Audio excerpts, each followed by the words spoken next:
Petri Wine brings you Basil Rathbone and Nigel Bruce in the new adventures of Sherlock Holmes.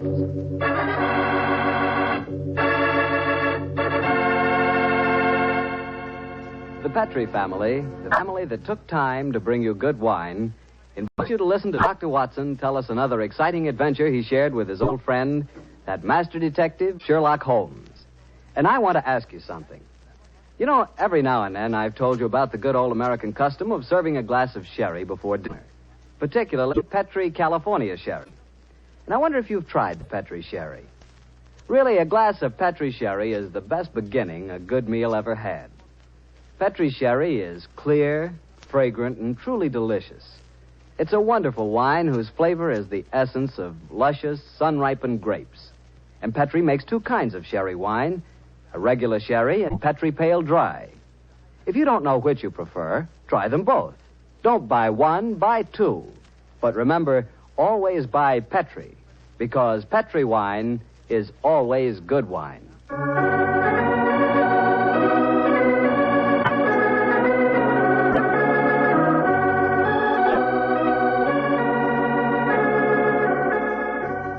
Well, I'm sure Dr. Watson's ready for us. Let's go in and join him, shall we? Come in. Good evening, Mr. Bartell. Evening, Doctor. Quiet, Willie. Quiet, Monty. Lie down. The dogs seem very pleased with themselves tonight. Did they have a good day? Yes, the three of us did, my boy. Go on. Run off out in the patio. I took a 7-iron and some old golf balls on the beach this afternoon. I improved my game, I think, and the dogs had a great time chasing the golf balls.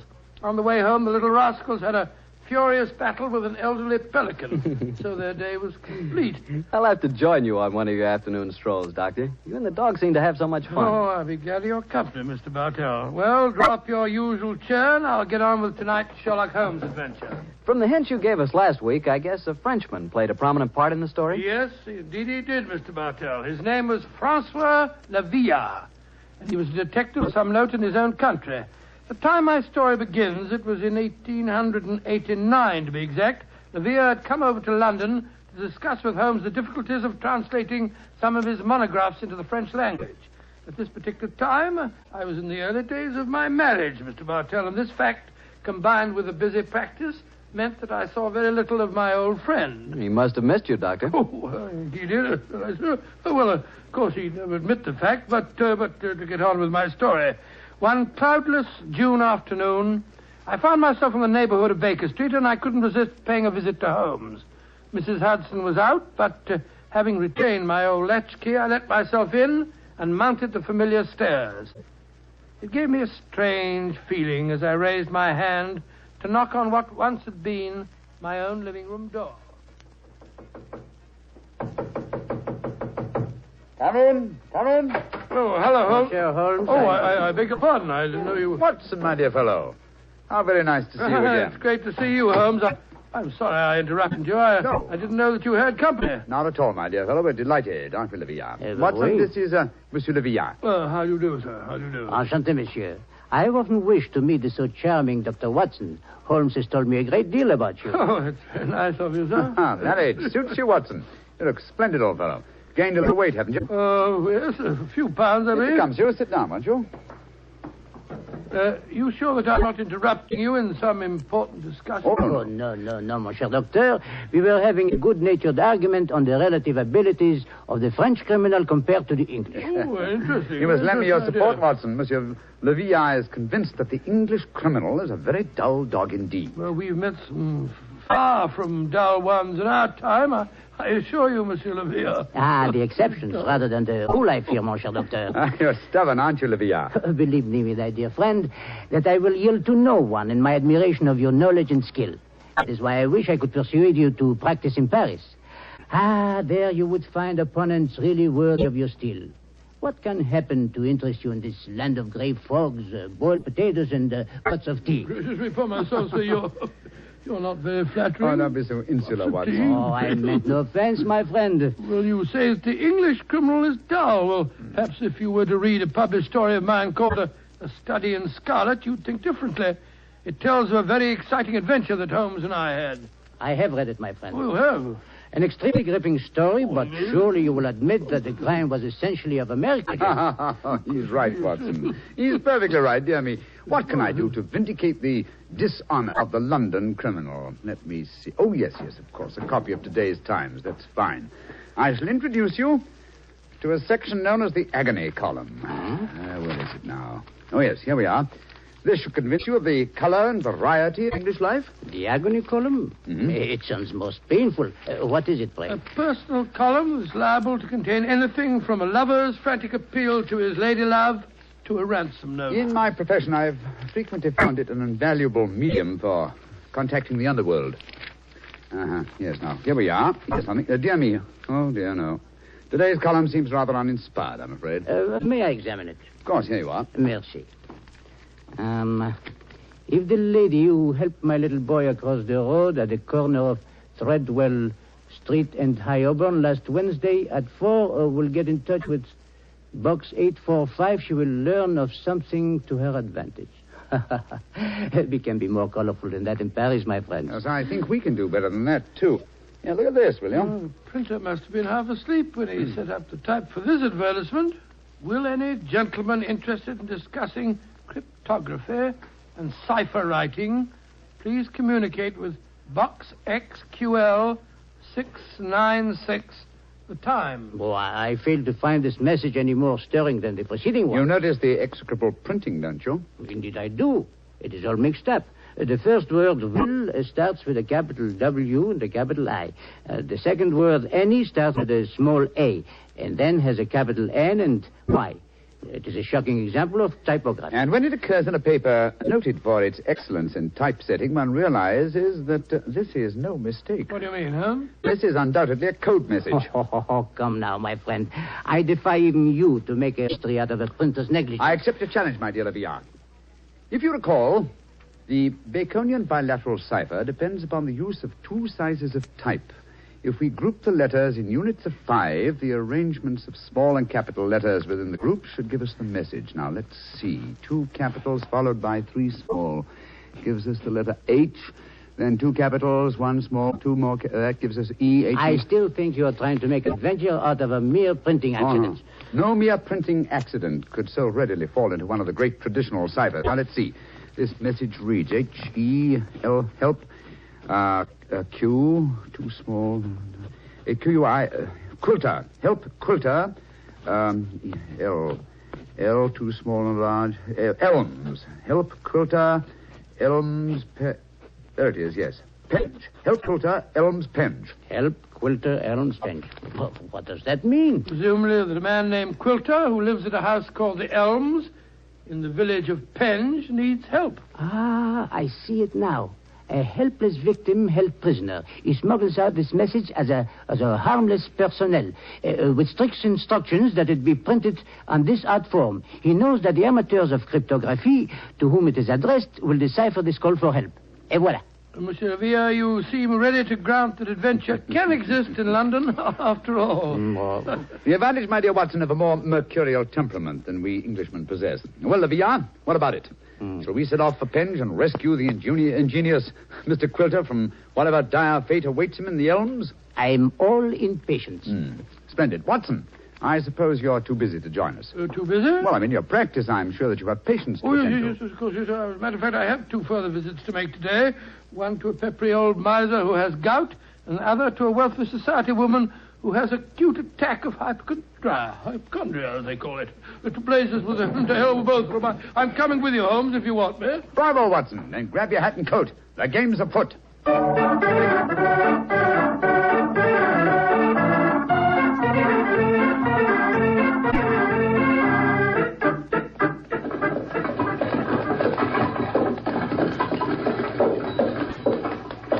Here you are, gents. The Helms Penge. Nice afternoon for a drive, wasn't it? Afraid it'll cost you 15 bob, though. There's a sovereign for you. You can keep the change. Blimey, thank you, Governor. Top of the evening to you, gents.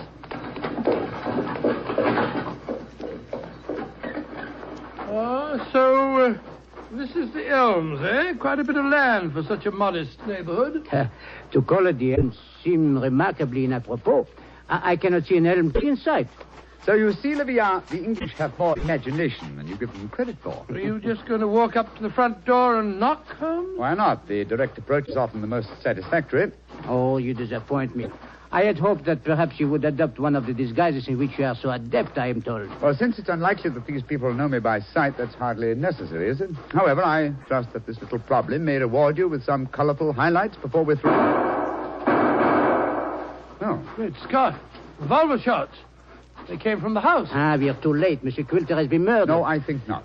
You will observe that the next-door neighbor to the Elms was mowing his front lawn as we drove up. He is still engaged in the same occupation. Obviously, revolver shots attract little attention in this vicinity. Mon Dieu, you mean that violence and sudden death are so common that they do not attract even the passing interest? No, yeah.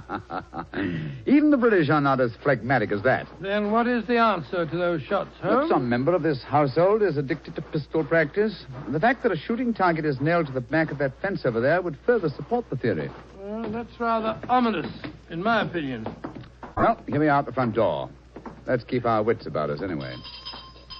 Are you carrying a revolver, Dr. Watson? No, only a stethoscope, I'm afraid. I was prepared for sickness when I left the house today, and not for crime. I, too, am unarmed. How about you, Monsieur Holmes? Only a magnifying glass, I'm afraid. Hardly a very lethal weapon. Yes?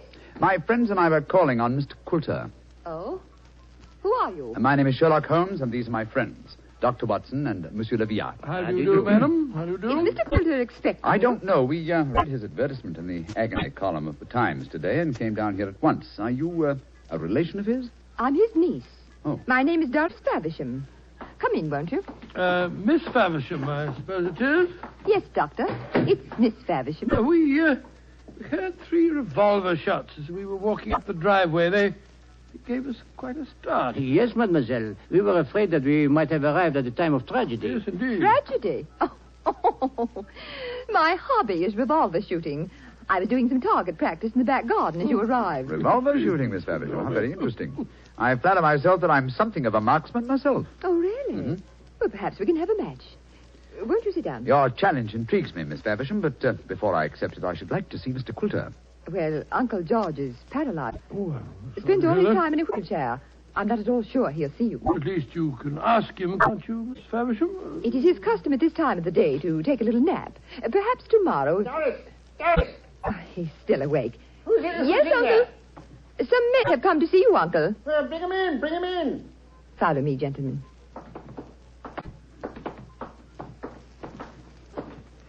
Uncle, this is Mr. Sherlock Holmes, Dr. Watson, and Monsieur Le Villard. and Monsieur Leviat. How do you How do, do you sir? do, sir? How do you do? Sherlock Holmes, eh? It took you long enough to decipher my message and get here, didn't it? Your brother's a much faster worker, isn't he? Oh, what makes you say that, Mr. Quilter? Received this telegram from him at 11 o'clock this morning. Read it for yourself. Oh, well, what do you say, Holmes? Suggest you consult my brother Sherlock, and it's signed Mycroft Holmes. Yes, Mr. Quilter, my brother is a much faster worker. Or shall we say that he suffers from the unfortunate habit of early rising. He undoubtedly read the agony column 3 hours before I did today. Don't know about that, but I've been expecting you all day. I imagine you know why I inserted that advertisement. Well, I had the impression that you were under some form of restraint, that you were in need of a rescue party, as it were. Rubbish. My advertisement was a piece of subtle bait.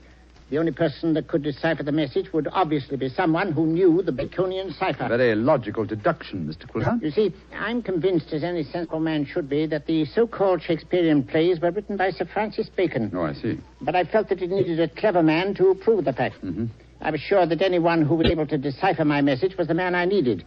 And what will it take, Mr. Holmes, to do the job? I'm a rich man. Name your fee. You mean to say that you inveigled Mr. Holmes down here just to do some research on the origin of Shakespeare's work? Oh, you needn't look so shocked, Dr. Watson. My uncle is ought to pay him a handsome fee. Well, what do you say, Mr. Sherlock Holmes? An interesting subject, research. I'll concede that Ignatius Donnelly and others have proved almost beyond doubt that William Shakespeare of Stratford-on-Avon did not write the plays, but I greatly doubt that Lord Bacon did. I may devote my leisure and later years to some investigation on the subject, but in the meanwhile, Mr. Quilter, I'm afraid I'm much too busy to undertake such an assignment. Please yourself. Show the gentleman out, Doris. Goodbye, sir. Good day, sir.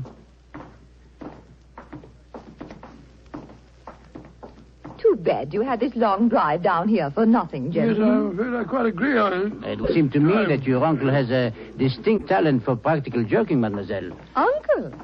Oh, Uncle never made a joke in his life. Mr. Holmes, now that you're here, perhaps you'd like to indulge in a little shooting match. Thank you, Miss Faversham, but as I told your uncle, I'm a busy man. Good evening to you. Goodbye, gentlemen. Goodbye. Holmes, old fellow, you're losing your touch. You'd never made a blunder like this if I'd still been with you. It is comforting for an aspiring detective like myself to know that Sherlock Holmes is fallible. Yes, indeed.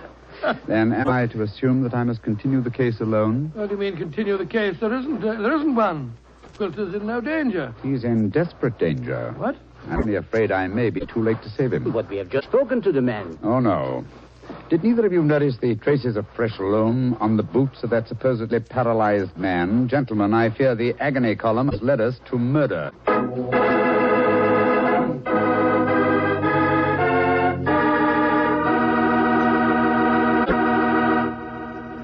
You'll hear the rest of Dr. Watson's story in just a second.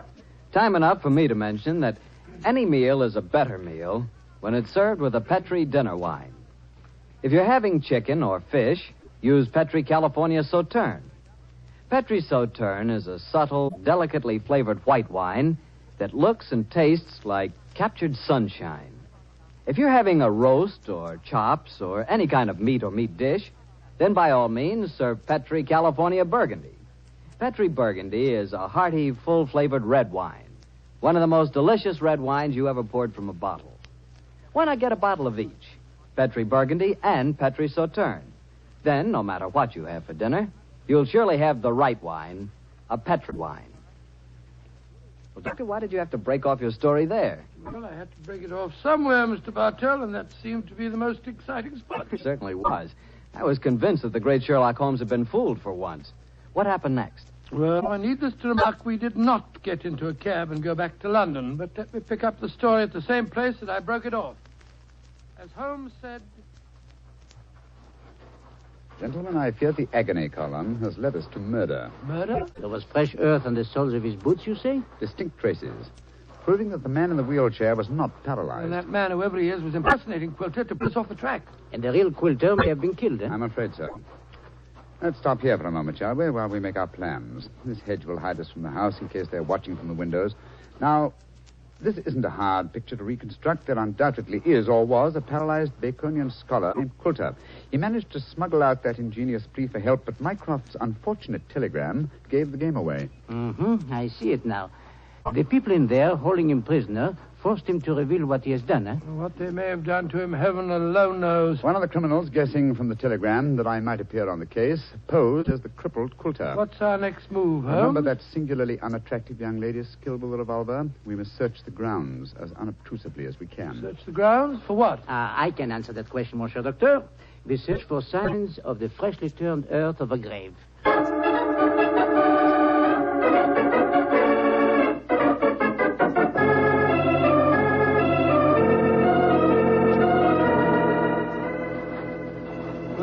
We didn't find any traces of the poor devil's corpse, thank heaven. No. A great disappointment. Dear me, you're very bloodthirsty, Livia. Hello.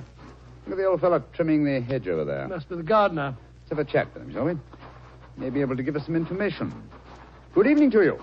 Evening to you, gentlemen. Really? You work for Mr. Quilter? That I do, sir. That I do. Very fine work, too. I've seldom seen a better-kept garden. I thank you, sir. I do pride myself in my work. I wonder if you can help me. Be glad to if I can, sir. Did you see a telegraph boy deliver a message here this morning? That I did.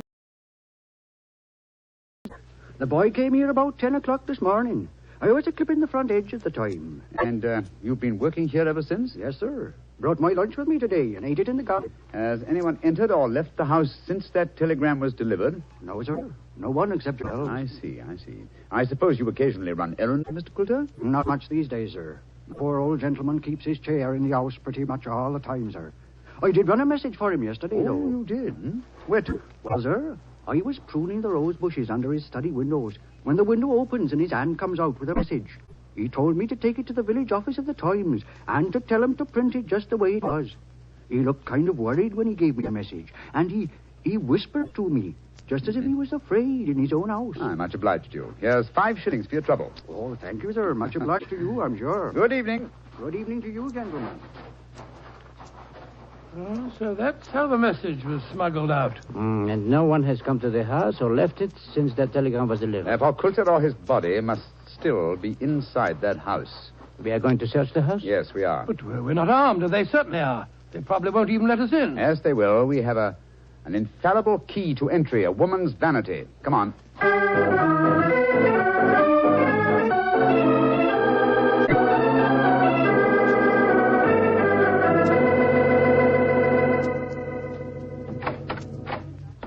Oh, so you came back.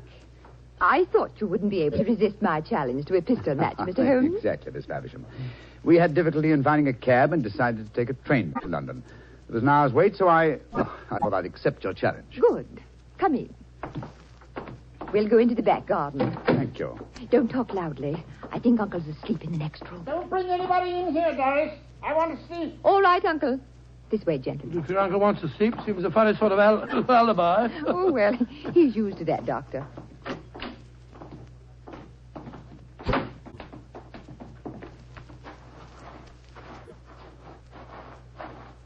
Here we are. This is a 50-yard range, Mr. Holmes. 3 shots, best aggregates or wins. How much do you want to bet? You name mistakes, Miss Faversham. A sovereign? Certainly. You take the first 3 shots? Very well. I must just check that it's loaded. Yes, 6 bullets. All right, here I go.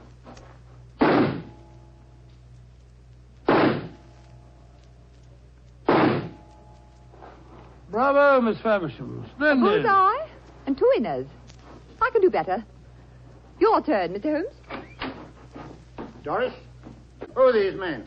Friends of mine. I'll introduce you in a minute, Geoffrey. We're in the middle of a match at the moment. Your turn, Mr. Holmes. The revolver, please. Here you are. Thank you.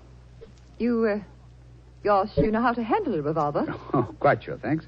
Then why are you pointing it at me? Because I want you to raise your hands above your head. You too, whatever your name is. Doris, who are these men? Put up your hands. I shan't hesitate to shoot, I assure you. Come on. That's it. What in heaven's name do you think you're up to? Finding out what became of the real Mr. Quilter. Search the man, Watson. Right you are, Holmes. Pierre, go into the house, will you, and search it. Yes, but of course. Hello, this man had a revolver on his hip. Keep him covered with it. Here, stand still, you. Now, sir, who are you? From your resemblance to the man in the wheelchair that we saw earlier, I should say that you're a member of the same family. We're both relatives of Mr. Quilter. That's right. My name's Davies.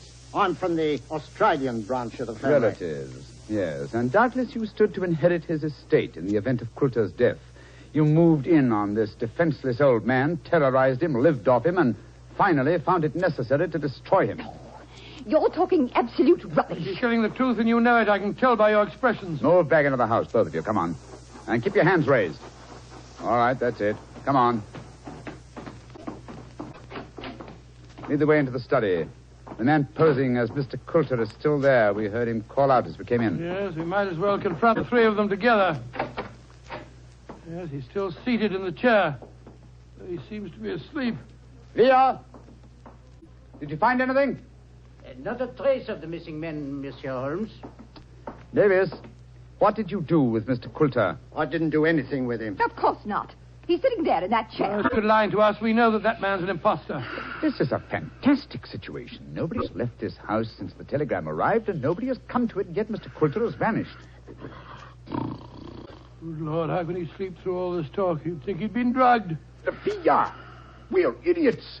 You are unquestionably the most promising detective in France, and some people have been kind enough to grant me a similar status in England, and yet my old friend Watson has just solved the case. Oh, well, it was nothing. I was just too happy to... What? Something? Well, how? Listen to the breathing of that man in the chair. What? He's been drugged. There sits the real Mr. Quilter, the persecuted victim who sent a cipher message for help. The man we spoke to earlier.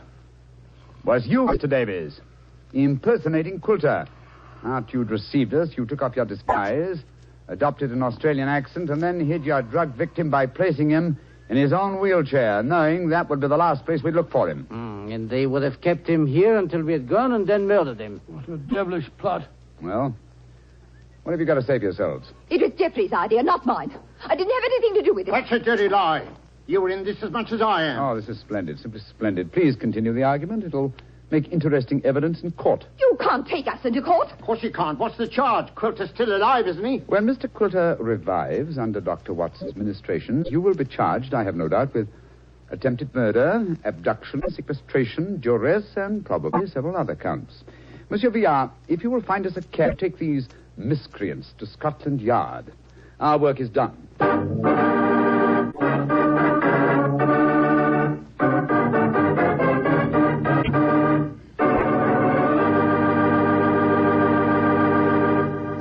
Well, Doctor, that was a fine story. What are you fidgeting for? Fidgeting me? Well, I'm expecting a guest. I thought I heard him just now, the front door. A guest? Now, you're being as mysterious as Mr. Holmes. Oh, not quite. You see, come in. Dr. Watson, how are you, you old rascal? Gregory, my boy. It's great to see you again. Mr. Bartell, meet my friend, Mr. Gregory Hood. Not the Gregory Hood. Mr. Bartell, I like the way you say that. Yes, Mr. Bartell, this is the Gregory Hood. Mr. Bartell, if you listen to Dr. Watson, he'll lead you to believe I'm much more important than I am. I'm quite a simple person, really. I'm kind to dogs, just love little children, and always help old ladies cross the street. I also know how to make a fire by rubbing two sticks together. Yes, and unlike my old friend Holmes, you pretend to know very little about criminals and crime, and yet you're one of America's outstanding criminologists. So I've heard. A hobby, Mr. Bartell, a hobby. My real business is importing, headquarters San Francisco. Need any old masters? Perhaps I can sell you a nice piece of jade, or would you rather have a bit of old Balinese sculpture? No, wait a minute. This is all a little too fast for me. Yes, you learn that Gregory is a little too fast for everybody. But, Mr. Bartell, I'm sure you'll get to know Mr. Hood a good deal better. You see, as I've told you, I've always wanted to take a trip back to England, and now I have a chance to do so. But, Doctor, won't I see you again?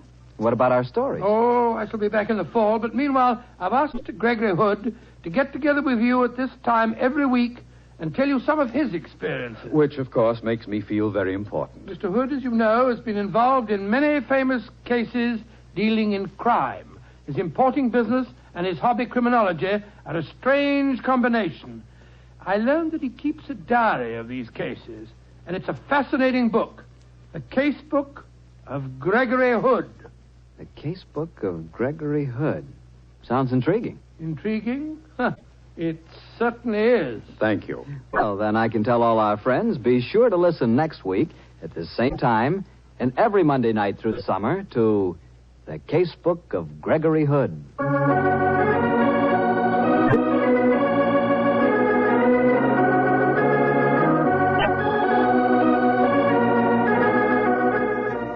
Tonight's Sherlock Holmes adventure was written by Dennis Green and Anthony Boucher and was suggested by an incident in Sir Arthur Conan Doyle's story, The Sign of Four.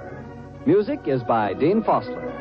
Mr. Rathbone appears through the courtesy of Metro-Goldwyn-Mayer, and Mr. Bruce through the courtesy of Universal Pictures, where they are now starring in the Sherlock Holmes series.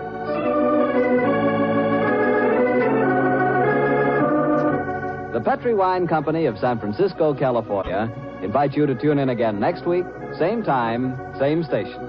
Sherlock Holmes comes to you from our Hollywood studios.